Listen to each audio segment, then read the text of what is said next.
Bien-aimés de Dieu, bonjour, soyez bénis en cette nouvelle journée qui commence.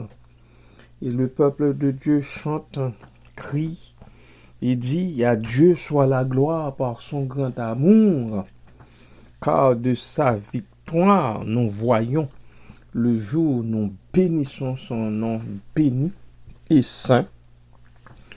Nous le psalmodions et nous lui présentons tout notre remerciement, toute notre action de grâce pour tous ces bienfaits envers nous. Je vous ramène encore aux Colossiens, dans l'épître de Paul aux Colossiens chapitre 2. Je vais quand même vous lire les versets 9, 10, 11, 12 et 13. Versets 9, 10, 11, 12 et 13, mais jusqu'au verset 17. Jusqu'au verset 17 pour situer le texte, enfin les versets 11 et 12 pour les situer dans leur contexte. Colossiens chapitre 2, versets 9, 10, 11, 12 et alors à 17. Verset 9 à 17. L'apôtre Paul qui écrit ce texte nous dit ceci: car en lui habite corporellement toute la plénitude de la divinité. Vous avez tout pleinement en lui, qui est le chef de toute domination et de toute autorité. Et c'est en lui que vous avez été circoncis d'une circoncision que la main n'a pas faite, mais de la circoncision de Christ, qui consiste dans le dépouillement du corps de la chair, et ayant été ensevelis avec lui par le baptême, vous êtes aussi ressuscités en lui avec lui par la foi en la puissance de Dieu qui l'a ressuscité des morts. Vous qui étiez morts par vos offenses et par l'incirconcision de votre chair, il vous a rendus à la vie avec lui en nous faisant grâce pour toutes nos offenses. Il a effacé l'acte dont les ordonnances nous condamnaient et qui subsistait contre nous, et il l'a éliminé en le clouant à la croix. Il a dépouillé les dominations et les autorités, et les a livrées publiquement en spectacle, en triomphant d'elles par la croix. Que personne donc ne vous juge au sujet du manger ou du boire, ou au sujet d'une fête, d'une nouvelle lune, ou des sabbats. C'était l'ombre des choses à venir, mais le corps est en Christ. Amen. Encore une fois, voilà la réflexion de l'apôtre, voilà aussi le texte que l'Église de Jésus-Christ s'approprie depuis plus de 2000 ans. Depuis plus de 2000 ans. Nous avons dit que nous considérerons aujourd'hui particulièrement les versets 11 et 12. 11 et 12. Si nous les examinons un peu, eh bien, nous verrons que l'apôtre passe des erreurs théologiques que les faux docteurs enseignaient à leurs erreurs pratiques, c'est-à-dire du gnosticisme au légalisme. Les chrétiens non-juifs de Colosse n'avaient pas à se soumettre aux lois et règlements juifs tels que la circoncision, car ils avaient été circoncis en Christ. Les chrétiens de Colosse qui avaient été circoncis en Christ. Leur circoncision spirituelle avait été faite par Christ lui-même. non pas par des mains d'hommes. C'est ce que l'apôtre dit. En fait, il s'agissait en quelque sorte d'une crucifixion ou d'un dépouillement du corps, une circoncision du cœur, selon Romains chapitre 2, verset 29, où il écrit et dit « Mais le juif, c'est celui qui l'est intérieurement, et la circoncision, c'est celle du cœur, selon l'esprit, et non selon la lettre, c'est-à-dire selon ce qui est écrit. » La louange de ce juif ne vient pas des hommes, mais de Dieu, parce que c'est Dieu qui donne. Et aussi, en Éphésiens chapitre 2, verset 11, l'apôtre continue la même réflexion pour dire « C'est pourquoi vous autrefois païens dans la chair, appelés incirconcis par ceux qu'on appelle circoncis et qui le sont en la chair par la main de l'homme.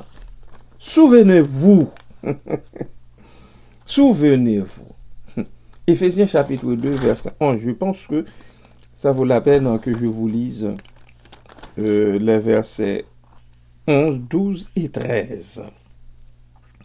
C'est pourquoi vous autrefois païens dans la chair, appelés incirconcis par ceux qu'on appelle circoncis et qui le sont en la chair par la main de l'homme, souvenez-vous que vous étiez en ce temps-là, premièrement sans Christ, deuxièmement privés du droit de cité en Israël, troisièmement étrangers aux alliances de la promesse, quatrièmement sans espérance et cinquièmement sans Dieu dans le monde. Alors, on n'avait rien du tout. Mais maintenant, heureusement, après une autre fois, enfin, chaque autre fois est toujours en suivi d'un maintenant.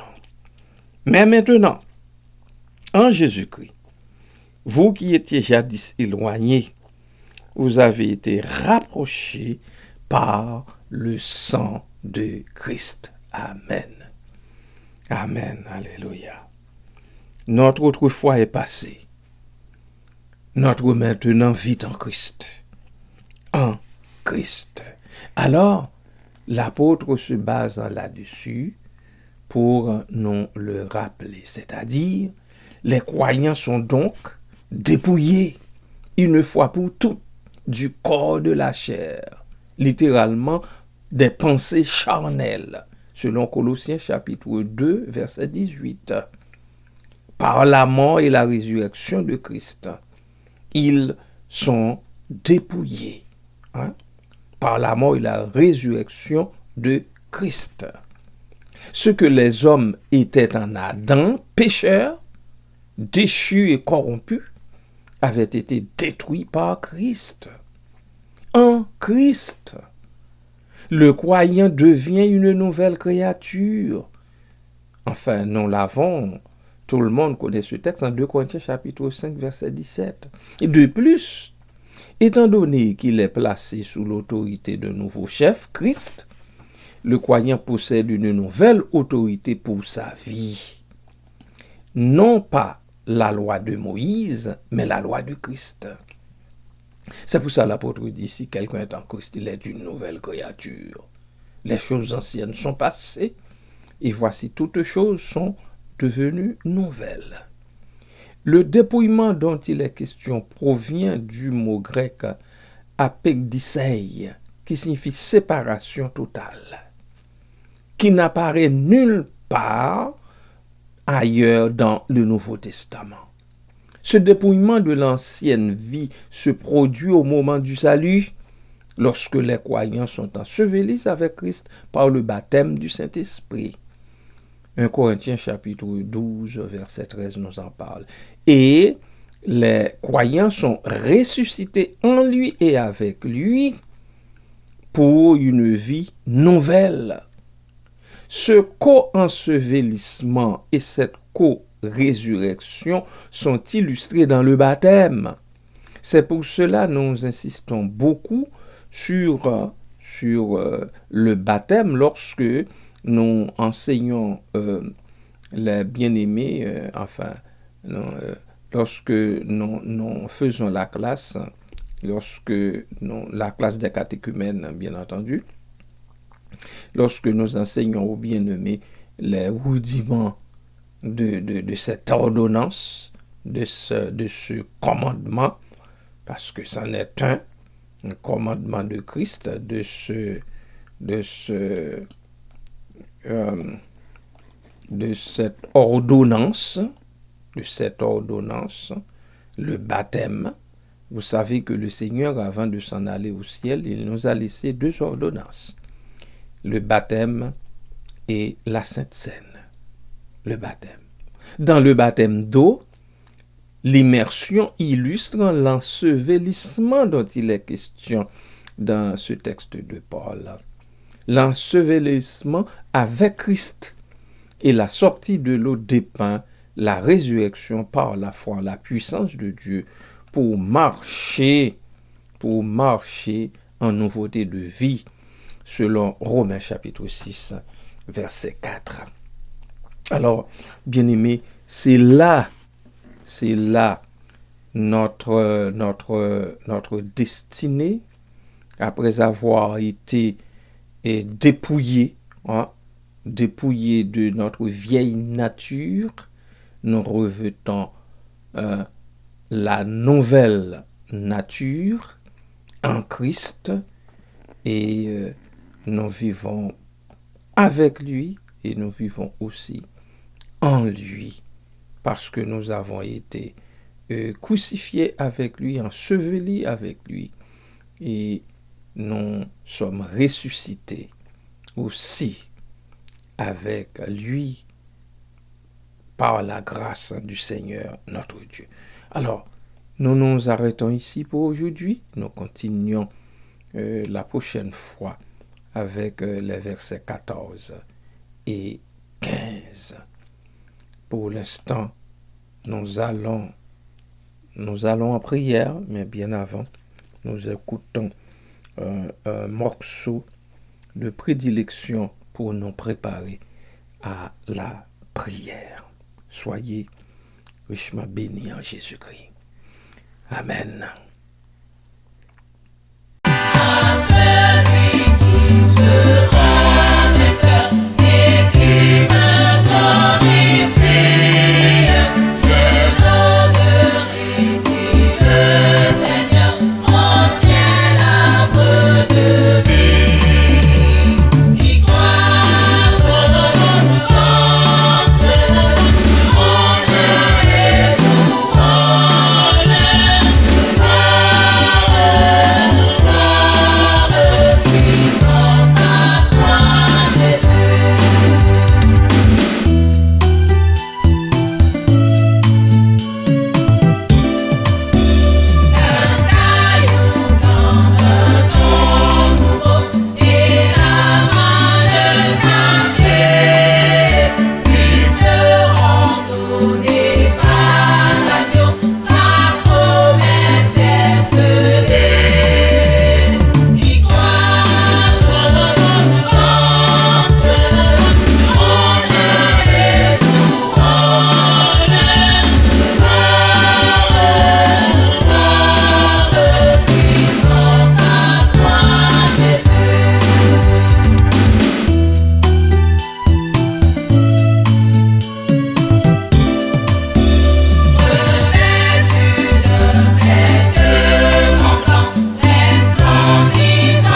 Adorable Père, merci. Merci infiniment pour la grâce que tu nous as fait en Christ,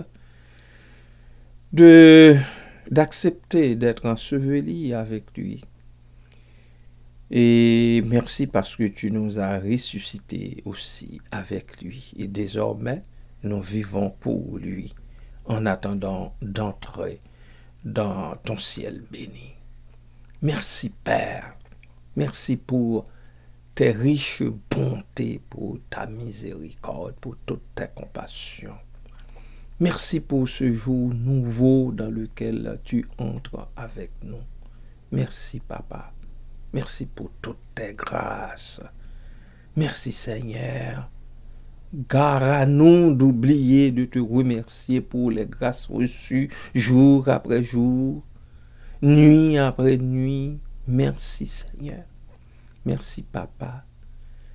Béni soit ton Saint-Nom. Papa, je bénis de façon particulière ton nom pour les 7 bien-aimés qui, l'année dernière, ont confessé leur foi dans les eaux du baptême. Merci pour eux, Papa. Merci parce que tu as fait monter à leur cœur ce désir, le désir ardent, ô Dieu, de prendre position pour toi et Jésus-Christ. Merci, Seigneur, pour mon frère Smith Labossière, Seigneur, qui, après avoir entendu parler de toi, entendu le message prêché, Seigneur, a compris qu'il faut faire ce pas-là, ce pas décisif, ce pas ultime. Seigneur, merci pour lui, merci Père, merci Papa pour sa conviction, Seigneur, pour sa prise de position, pour sa marche avec toi. Merci Père. Merci Papa. Merci Père pour Tracy, Seigneur Azor, qui elle aussi a pris position pour toi l'année dernière. Merci pour Chantal Fils, ô Dieu, qui a fait pareil. Merci Seigneur. Merci pour Béatrice Jeudi, Seigneur. La même chose. Ce sont des bien-aimés qui ne se connaissaient même pas avant. C'est pas parce que, oh Dieu, ils se seraient rencontrés et puis ayant échangé sur la question, ils ont pris la décision, Seigneur, de se faire plonger dans les eaux du baptême, oh non? Mais toi-même, parce que c'est toi qui es allé les chercher. Merci pour Réginal, petit homme, Seigneur, un autre encore. Merci Seigneur pour eux. Merci également pour ces 2 jeunes qui devaient être plongés dans les eaux du baptême, mais par la force des choses, Seigneur, leur baptême est retardé, mais le désir, l'engouement est là, toutes les dispositions sont prises pour que, Seigneur, très prochainement, la cérémonie ait lieu. Seigneur, merci pour eux, pour Kirkland, Seigneur, merci pour l'autre jeune frère également.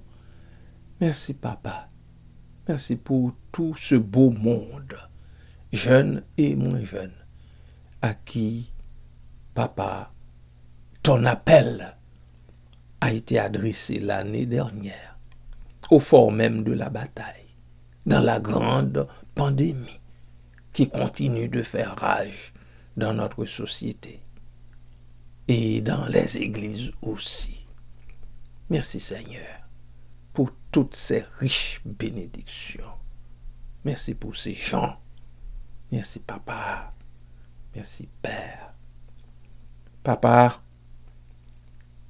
puisse-t-il comprendre, Seigneur, puisse-t-il comprendre l'engagement qu'ils ont pris ou bien apprendre avec toi, Seigneur. Merci pour eux, Papa.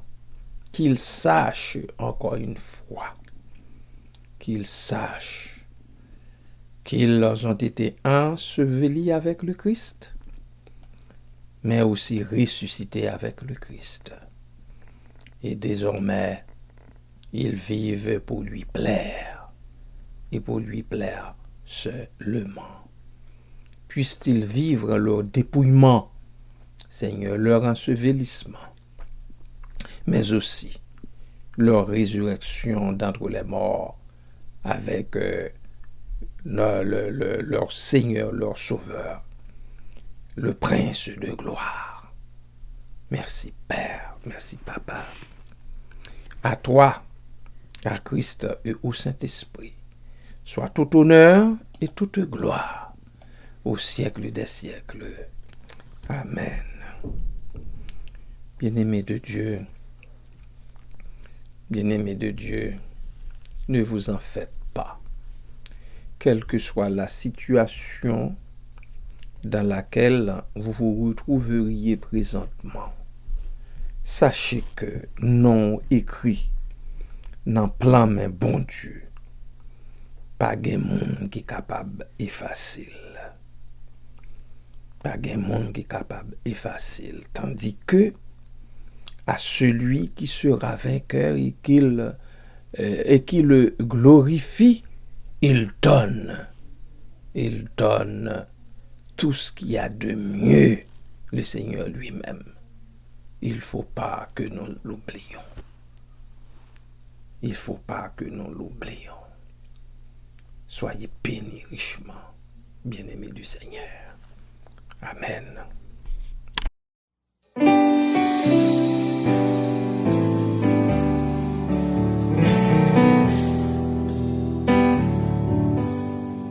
Qu'au vent m'être soufflé, l'orage grondé, moi pas me prendre les pour rien.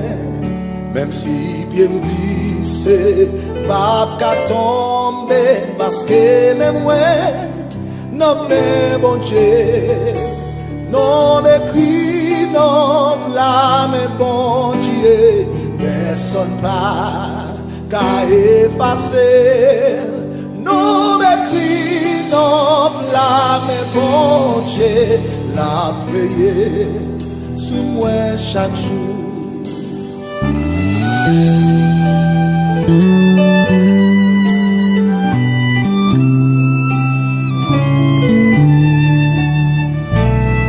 Non m'écrit non là mais bon Dieu, la vie n'est pas qu'à passer mal,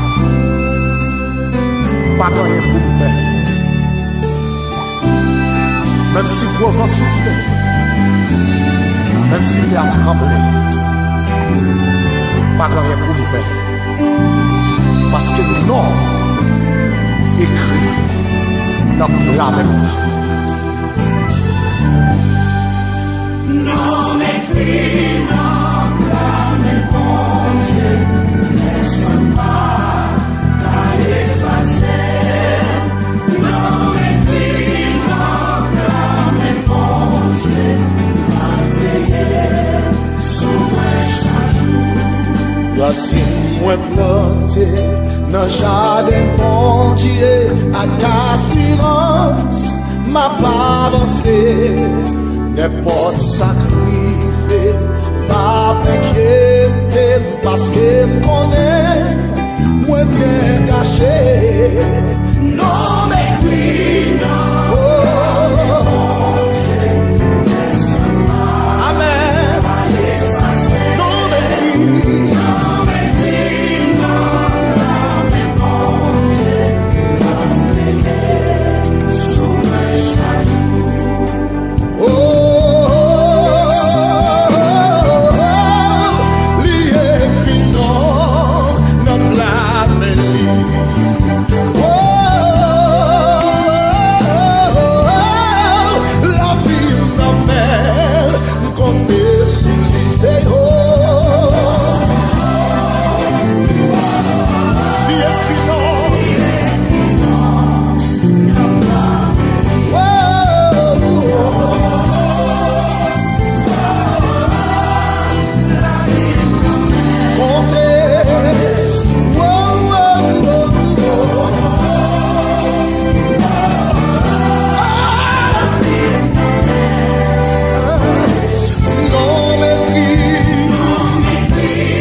Seigneur, parce que ton écrit,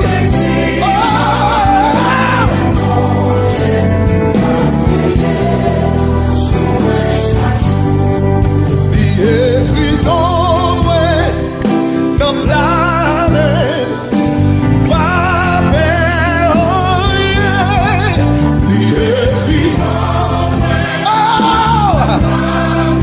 pas peur,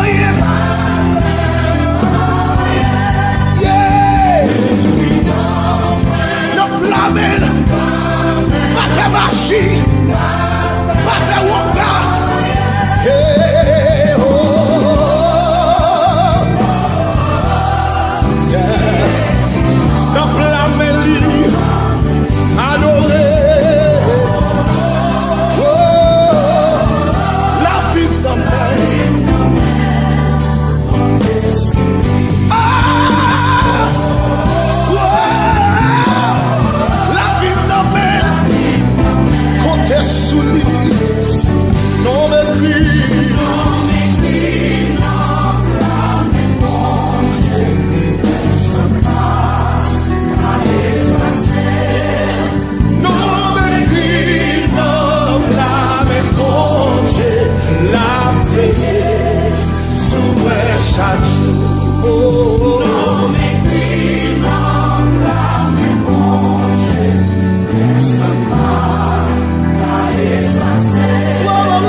Esaïe 49, verset 5 dit nous, non écrit dans blâmer, mon Dieu. Personne ne peut effacer. C'est pour raison ça. Famille ne peut pas effacer. Amis ne peut pas effacer. Problème ne peut pas effacer. Agis-vous dans ce soir. Ne peut pas effacer, non. Au nom de Jésus.